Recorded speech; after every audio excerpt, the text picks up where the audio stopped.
आइए आज पढ़ते हैं हम लोग शब्द का पहला प्रकार देख चुके हैं कि शब्द को चार आधार पर बांट रहे थे हम। तो नंबर 1 देख चुके हैं उत्पत्ति, स्रोत या इतिहास के आधार पर। और आज हम दूसरा आधार देखेंगे रचना या बनावट के आधार पर। जो शब्द के भेद होते हैं वो 3 प्रकार के शब्द होते हैं। नंबर 1 है आपका रूढ़ शब्द और नंबर 2 है यौगिक, नंबर 3 है योग। 1, 2 और 3। तो आइए अब सबसे पहले देखते हैं रूढ़ शब्द किसको कहते हैं। रूढ़ शब्द, इसकी परिभाषा है कि परंपरा से एक निश्चित अर्थ में प्रयोग होने वाले शब्द को रूढ़ शब्द कहते हैं।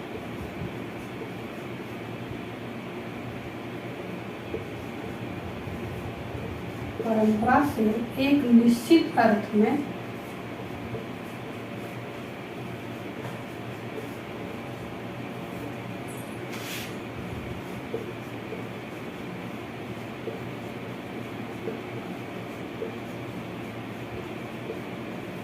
प्रयोग होने वाले शब्द को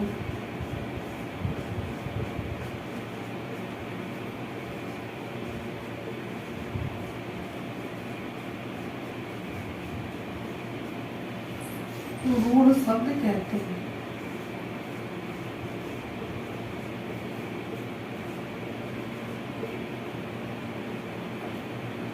या एक और इसकी परिभाषा है जो परीक्षा में आपके पूछता है, प्रश्न देता है कि जिस शब्द का सार्थक खंडन न किया जा सके उसे क्या कहते हैं।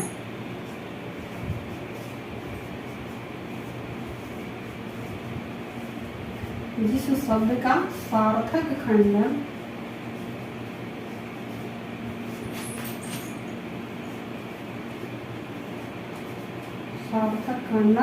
न किया जा सके।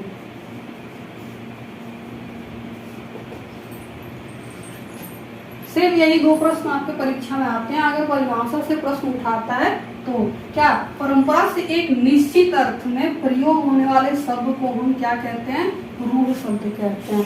ऐसा शब्द जिसका केवल परंपरा से एक निश्चित अर्थ, मतलब क्या, केवल एक ही अर्थ होता हो, उसका दूसरा कोई अर्थ न होता हो, उस शब्द को हम कहते हैं क्या, रूढ़ शब्द। या है कि जिस शब्द का सार्थक खंड, मतलब ऐसा शब्द हो जिसको 2 भागों में हम बांटे तो उसका कोई अर्थ नहीं निकलता हो।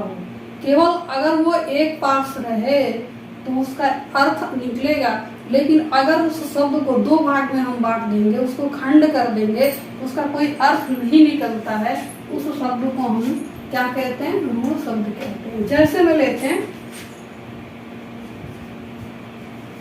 हाथ। हाथ को अगर हम विभक्त करते हैं, अलग अलग बांटते हैं, हा और था, ना तो कोई हा का अर्थ निकलता है और ना ही था का अर्थ निकलता है। दूसरी चीज कि इस शब्द का केवल एक ही अर्थ होता है, दूसरा कोई अर्थ नहीं होता है। और है पीला। पीला शब्द जब हम कहते हैं तो इससे हमारे दिमाग में क्या सीधे संकेत जाता है कि पीला मतलब क्या है, एक कलर से इसका अर्थ लेते हैं। वैसे ही है हरा, नाक, कान, गला, यानी ऐसे शब्द होते हैं जिसका कोई दूसरा अर्थ नहीं होता है। पुराने जमाने से इसका केवल एक ही अर्थ चला आ रहा है, उस शब्द को हम क्या कहते हैं, रूढ़ शब्द कहते हैं। या फिर इसका सार्थक खंडन नहीं होता है, इसको 2 भागों में हम नहीं बांट सकते हैं, इसको भी क्या कहते हैं, हम रूढ़ शब्द कहते हैं। अब देखते हैं हम यौगिक शब्द। नंबर 2 देखते हैं यौगिक शब्द की परिभाषा है आपका कि जो शब्द 2 या 2 से अधिक शब्दों के मेल से बनता है उसे यौगिक शब्द कहते हैं। क्या कह रहा है कि ऐसा शब्द जो 2 शब्दों को जोड़ करके बनता है। योग मतलब क्या होता है, देखिए योग का मतलब होता है यहाँ जोड़। योग का मतलब होता है जोड़। वही कह रहा है कि ऐसा शब्द जो दो शब्दों को जोड़ करके बनाया जाता है, क्या फिर दो से अधिक शब्द को भी जोड़कर, मतलब दो से अधिक भी शब्द हो सकते हैं, कम से कम दो शब्द जरूरी है। दो शब्द या दो से अधिक शब्दों को जोड़ करके जिस शब्द का निर्माण होता है उसे हम यौगिक शब्द कहते हैं। जैसे यौगिक शब्दों की रचना संधि, समास, उपसर्ग, प्रत्यय, दो उपसर्ग और दो प्रत्यय को जोड़ करके भी बनता है। जैसे में लेते हैं कि विद्या और आलय, यहाँ क्या है, दो शब्द है, विद्या और आलय। विद्या का भी अर्थ पता है ज्ञान, आलय का भी अर्थ पता है घर। यानी दो ऐसे शब्द होंगे जिसका सार्थक अर्थ होगा, सही अर्थ होगा, और दोनों को जोड़ करके एक शब्द बनता है। क्या यहाँ पर, विद्यालय। तो इसलिए ये जो विद्यालय शब्द है ये आपका यौगिक शब्द है। परीक्षा में सेम यही प्रश्न देता है। अगर विद्यालय दे दिया तो पूछ देगा कि दिए गए शब्द में कौन सा शब्द है। रूढ़ यौगिक, योग रूढ़, उपसर्ग, प्रत्यय क्या है इसमें मिला हुआ, ये आपको पूछ देगा। दूसरा है समास से भी बनता है। यौगिक शब्द जो है आपका समास से भी बनता है। जैसे है आपका राजा का पुत्र। अब यहाँ राजा है और पुत्र है, बीच में जो विभक्ति लगी हुई है ये हट जाती है तो एक शब्द बन जाता है। क्या, राजपुत्र। राजपुत्र, एक पहला शब्द है राज, दूसरा शब्द है पुत्र। तो ये आपका समास से बना हुआ है। तीसरा है उपसर्ग। उपसर्ग से भी यौगिक शब्द का निर्माण होता है। जैसे वी और ज्ञान, एक शब्द है वी, दूसरा शब्द है ज्ञान, दोनों को जोड़ करके एक शब्द बनाया गया है। क्या, विज्ञान। अब देता है प्रत्यय। कह रहा है कि प्रत्यय से भी यौगिक शब्द की रचना होती है, क्योंकि इसका नाम ही है रचना या बनावट के आधार पर शब्द कितने प्रकार के होते हैं, तीन, रूढ़, यौगिक और योग रूढ़। तो इसीलिए यहाँ प्रत्यय से भी बनता है यौगिक शब्द। जैसे समास और इक, दो शब्द है यहाँ, समास और इक, दोनों को जब जोड़ देते हैं तो एक शब्द बनता है सामाजिक। फिर है दो उपसर्ग, मतलब ऐसा शब्द होगा जिसमें दो उपसर्ग भी जोड़ता है। मेन शब्द है आपका यहाँ क्या, वर्ण। वर्ण मतलब होता है क्या, धारण करना। और एक शब्द, एक उपसर्ग यहाँ है परी और दूसरा उपसर्ग लगा है आ। मेन शब्द है आपका वर्ण, इसमें दो उपसर्ग लगा हुआ है। और इन तीनों, कह रहा था ना कि दो से अधिक भी हो सकता है, तो यहाँ एक शब्द है, दो शब्द है और तीन शब्द, यानी दो से अधिक भी शब्द है और तीनों को जोड़ करके एक शब्द का निर्माण किया गया है, एक शब्द बनाया गया है, जिस क्या है, पर्यावरण। अब हम देखते हैं कि दो प्रत्यय भी जोड़ करके बनता है। दो प्रत्यय को भी जोड़ देते हैं तो बनता है। जैसे है समझदारी।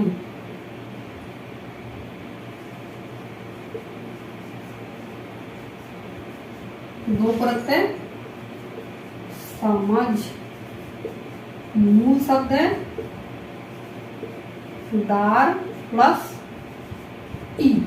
अब देखिए जो मेन शब्द है आपका वो है क्या, समझ।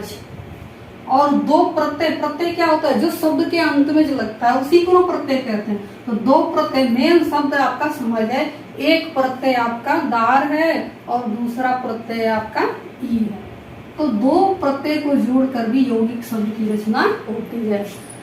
ऐसे में ही एक आ जाता है आपका स्वतंत्रता। स्वतंत्रता,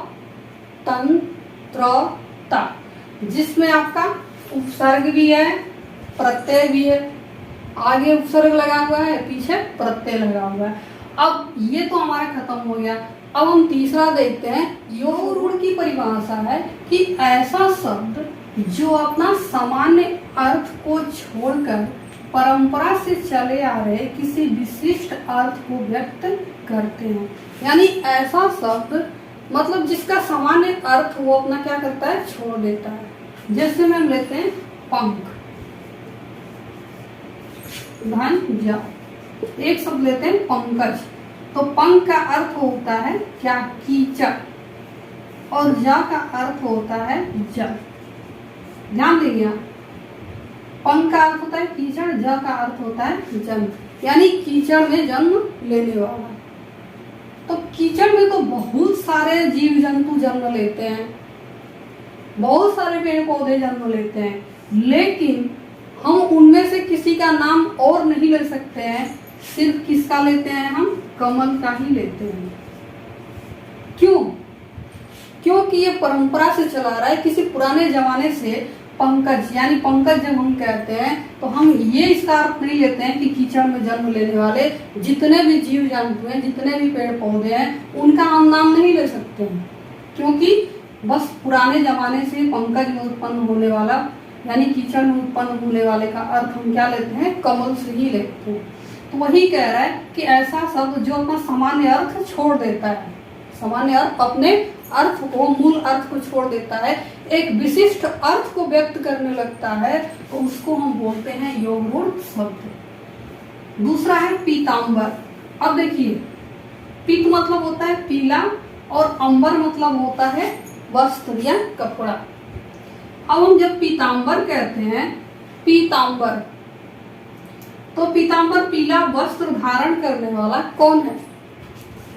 किसी को भी, कोई भी पीला वस्त्र धारण कर सकता है, लेकिन इसका हम एक विशेष ही अर्थ क्यों लेते हैं? पीला वस्त्र धारण करने वाला कौन है? कोई भी नाम ले सकते हैं? नहीं, नहीं ले सकते। वैसे ही है लंबोदर, लंबा उदर, लंबा, लंबोदर, लंबा उदर, उदर मतलब होता है पेट, लंबा मतलब निकला हुआ। ऐसा पेट तो किसी का भी निकला हुआ है आजकल, आजकल तो ये आम चीज हो गया है। तो लेकिन लंबोदर जब हम कहते हैं तो हम किसी का भी नाम नहीं ले सकते। जब भी लंबोदर की बात आती है तो यहाँ पर हम श्री गणेश की बात कर सकते हैं। जब भी लंबोदर की बात आती है तो हमारे दिमाग में एक ही शब्द आता है, एक ही उसका अर्थ आता है, किसका? गणेश का। वैसे ही यहाँ त्रिनेत्र भी हम कह सकते हैं, त्रिनेत्र, तीन नेत्र। अब यहाँ तीन नेत्र तो किसी के नहीं है, तीन नेत्र तो किसी के भी नहीं है, त्रिनेत्र, तीन नेत्र। यहाँ त्रिनेत्र का अर्थ हम शंकर से ले सकते हैं। लेकिन अब हम यहाँ ध्यान देते हैं कि अब हम इसको कैसे पहचानेंगे।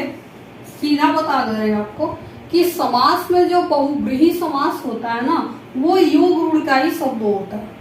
बहुव्रीहि समास की भी परिभाषा यही है कि ऐसा शब्द जो अपने सामान्य अर्थ क्या करता है? छोड़ देता है और एक विशिष्ट अर्थ को बताता है, वह बहुव्रीहि समास कहलाता है। और योग रूढ़ शब्द भी यही कहता है।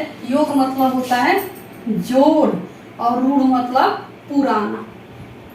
योग मतलब जोड़, ऐसा शब्द जो दो शब्दों को जोड़ करके बना हो, और रूढ़ मतलब उसका अर्थ क्या हो?